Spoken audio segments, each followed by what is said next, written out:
Hey everybody, it's Kayla Lords from Loving BDSM back for another video in our Fit for Kink series.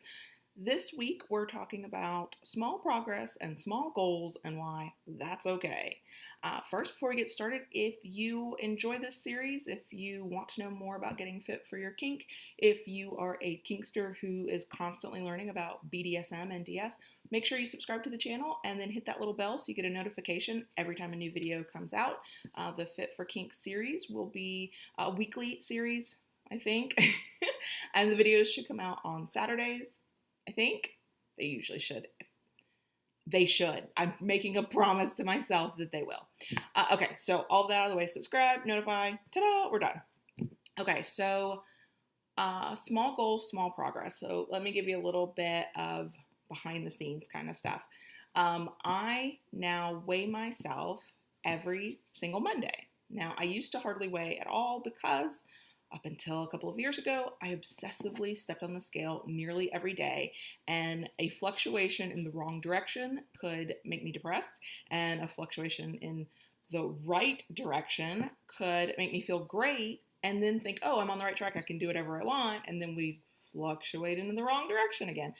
It was a mind fuck. I was fucking with my own mind by getting on the scale. So I broke that habit by never getting on the scale.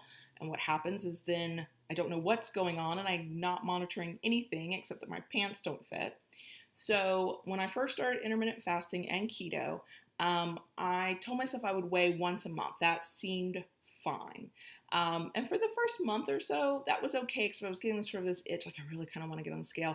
Am I making progress? I kind of see it in my pants. I kind of see it in my ring, being looser on my hand, but is the scale moving? Now, there's a whole conversation we can and probably will have about why the scale should not be the only thing that you use to monitor your progress. Because it is about being healthier. It is about being fitter. It's about being able to do the kinks you want. And if that's not a sign of progress, I don't know what is. But I'm trying to lose weight too, and I'm getting on the scale, and sometimes that was not a good thing. So just in July 2018, when I'm recording now, I switched it up so let me go back a little bit more. Started intermittent fasting, doing pretty good. Started keto, doing pretty good. Then we go on vacation for a week. And y'all know how this goes. You go on vacation and you sort of loosen up, which is okay. I think that if you are the type of person who can handle that and it doesn't completely derail you, do it. This is about a lifestyle. This is about being able to live in the real world. We're not all supposed to just, eat really, really strict diets every moment of the day, unless our life depends on it, and then that's totally different.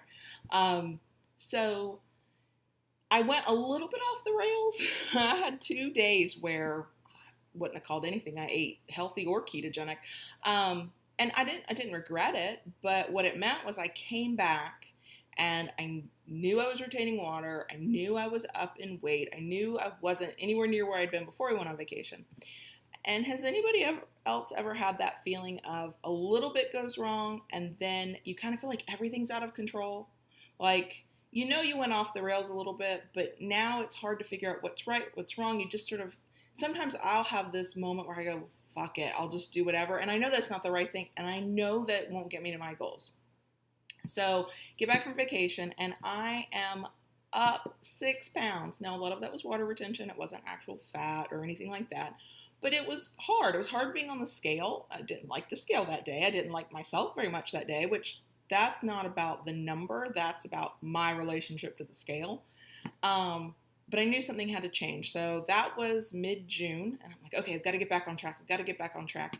But no matter what I did, I still sort of had that out of control feeling. Like things really were off the rails, not going in the direction that I wanted them to.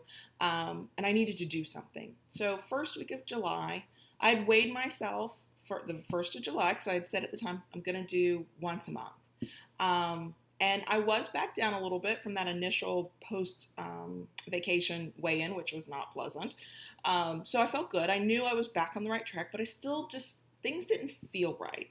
I wasn't celebrating small successes. I was wanting that lie that we've all been sold of lose 20 pounds in 3 days, which if you're even capable of doing it isn't healthy and it's likely just water weight. And I didn't feel like I knew what I was trying to accomplish anymore and how I was going to do it. So what I did, and this is why I'm talking about small progress and small goals, that's exactly what I did. I said, okay, for the month of July, what am I going to do in July? Not what am I trying to do where am I trying to be 6 months from now, a year from now, 5 years from now? It's always good to have long-term goals. I live my whole life by long-term goals. But that can be really hard to deal with and unwieldy if you're talking about today. What do I need to do today? And if all you're focusing on is the end result, you will tell yourself you have to do all of the things. Even if all of the things, whether that's your workout or it's the way you eat or it's what you don't eat or whatever your plan is for getting fit, you'll tell yourself you have to be perfect at it right now and you have to do all of the things right now. And that's pure bullshit. So I took a page out of the way I deal with my professional goals now, which is still relatively new to me as well, where it is about small progress and small goals. So for the month of July, my goal has been that I will track every bite I eat, not to count calories or to count macros or do anything like that, just to get in the habit of tracking it. So I have to get real with myself about what I'm actually eating. And is it the right stuff I'm supposed to eat or isn't it? 2, I weigh myself every Monday now because it's about knowing if I'm on the right track. Oh, I ate a lot of, this is one of the cool things about ketogenic diet, fat bombs. Fat bombs are amazing, but you can eat too many of them. And if I go up a couple pounds and I look at my tracking, I'm like, oh my God, you ate the equivalent of 20 fat bombs in a week. Well, maybe I know where I need to cut next week, right? And I've kept my commitment to my exercise, still my same steps, still keeping that going, not adding anything new right now. I have not worried about intermittent fasting. I'm just trying to get a certain amount of water because I wasn't drinking enough water either, track my food, and get into a commitment of weighing at a specific time. Just those small things, because those small things are easier to do. Now, my small things will be different from your small things, but whatever your small things are, take the big goal and break it down into chunks. What are the things you know or you think you know you need to start doing to hit your goals? Well, instead of trying to do them all at once, when you're just going to overwhelm yourself and then give up or think you're a failure, pick out of the 20 things you know you need to change, pick 2, pick 1, and get into that habit. I like to do it by months because that's kind of a round figure, so to speak, and so my mind can handle it. A week's not long enough. 6 weeks is like odd. So a month at a time, right? So that's what I'm doing this month. And then I'm going to watch my progress. So we started this and the scale didn't really move the first Monday after I'd set this goal, because I didn't set the goal before the 1st of July. I did it like a week into the month. And now and I lost 0.4 pounds. And that, under normal circumstances, would have made me go, ugh, you're kidding me. What's the point of 0.4 pounds? But 0.4 pounds is down. And it is a sign of progress. And it was a week after I had started this. So instead of kicking myself, and I know everybody out there has a tendency to do that too, for it not being some large number off the scale, or you're trying to lift heavier weights and you can't go up as high as you want the first time, or whatever it is, celebrate those small signs of progress. And so I'm going to weigh in next Monday, and if it keeps moving down, then I know I'm doing something right. If it doesn't change, then I know I'm not doing anything wrong, but maybe I could do better. And if it does go up, I'm going to think to myself, okay, let me go back and look at my tracker. What have I had more of that I don't normally have? How many indulgences did I allow myself? Was I a little too indulgent? Did I walk as much? As somebody who is female, cisgender female, and have uterus and all that fun stuff, I do have to think about hormones.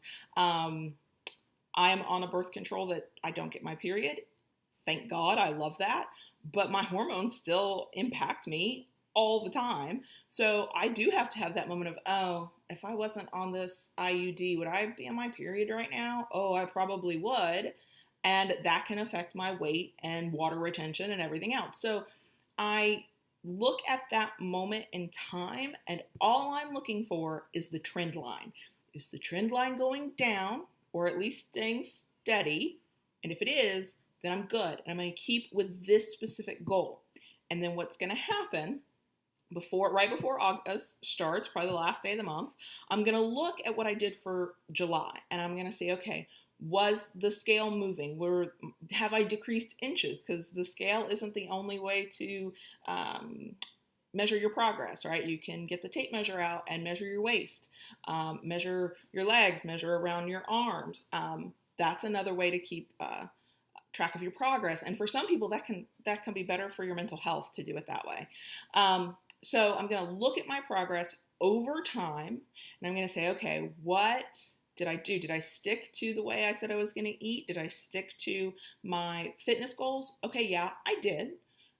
Did I lose enough that I feel comfortable with the rate that I'm losing? Now, the healthy amount of weight to lose, the most, is 2 pounds a week, and that's usually either for somebody who's got a lot of weight to lose, or has a really good metabolism, or is just in a moment where your whole body is just churning along just fine. A lot of us do not lose it that weight, or if we do, we don't lose it that weight for the whole time that we're losing weight. I tend to be anywhere from half a pound to a pound down a week if I'm lucky. Back right after my oldest was born, I spent 3 years losing 90 pounds. Okay, so that's, gosh, don't make me do the math, but maybe half a pound a week, not even. I mean, it was a really slow rate of loss, and there were a lot of times I lost patience and I was discouraged. But now, maybe because I'm older, maybe because I feel like I've been on this roller coaster forever, maybe because I'm getting some clarity and my mental health is stabilizing, but I just look at it differently. It's about small goals and small progress. So what I'll do, I'll look at July and I'll say, okay, was it going in the right direction? Good. What can I tweak?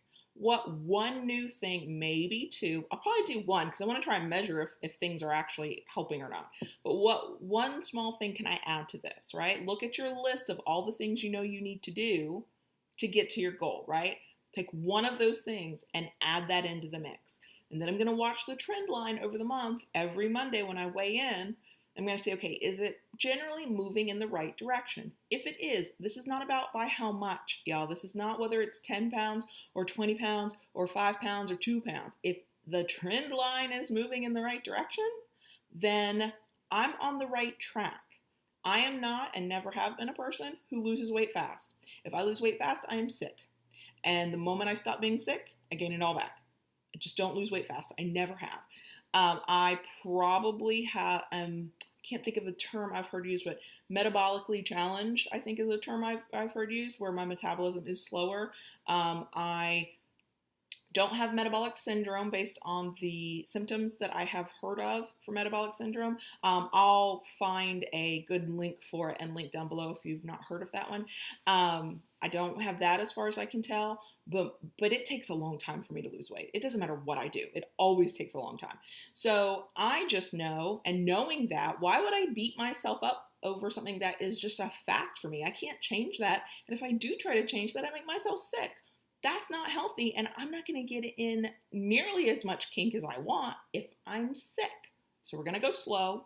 We're going to track. We're going to start with small goals, and we're going to watch how things progress. And we're going to be real with ourselves. So for me, one of my Achilles heels now is diet soda. It's not the worst thing if I have 1 or 2 in a week. It is awful if I have those big 32-ounce cups multiple times in a week. 2 or 3 a day. 1 every day does not do well for me, but I can handle 1 or 2 a week. So if I have a Monday where the scale goes up a little bit, I'm going to have to be real with myself and go, how much diet soda did you have? How many fat bombs did you really have? Did you really watch your carbs? Let's go back to the tracker. Now, what I use to track, you can use it to track pretty much everything. You can track fitness and your nutrition and your weight and your water consumption. And your macros if you're keto. Macronutrients, for anybody who's not aware of that, that's protein, carbs, and fat grams. Those are macronutrients. I use MyFitnessPal. Now, they did have a data breach issue a while back, so be careful with your information and keep changing your password on a regular basis. But that is easy. There are other apps out there, I'm sure. If you found one you like that does the trick for you, use it. But that's what I do. It's right on my phone. I keep my phone with me all the time. So it's easy to track. And I've just made it a habit now. Being kinky, well, that's who we are around here. I have a daddy dom who is watching. And I had to ask him, we had to sit down and have this conversation about, okay, it's not good for my mental health if I think I'm going to get in serious trouble for missteps, like I'm learning new habits and I'm trying to change the way I look at this stuff. I said, but I do need somebody to hold me accountable. So we don't have any real formal consequences if I forget to track, but treats like Diet Cokes do get taken away if I forget, and that is an incentive. Instead of punishing me because I didn't do this thing that's related to how I see my body and my fitness and eating, he takes away treats, which I'm a baby girl. I will work really hard for some good treats, and my treats are Diet Coke. They just are. So that's how we've worked that. He holds me accountable, and he removes treats as a consequence because that's what's best for me. And we have talked about if I have like a perfect month, and a perfect month is not about how much weight I lose. It is about, did I keep up with the goals I set for myself? So did I meet my step goal each week? Did I track every day? Did I drink the amount of water I'm supposed to drink? And I have a big cup. It's a Starbucks cup. It's 24 ounces. It's a venti, if you'd like to know, because of course it is. It's my Starbucks cup. And I commit to drinking at least one a day, up to 3. If I do 3 or more, that's great.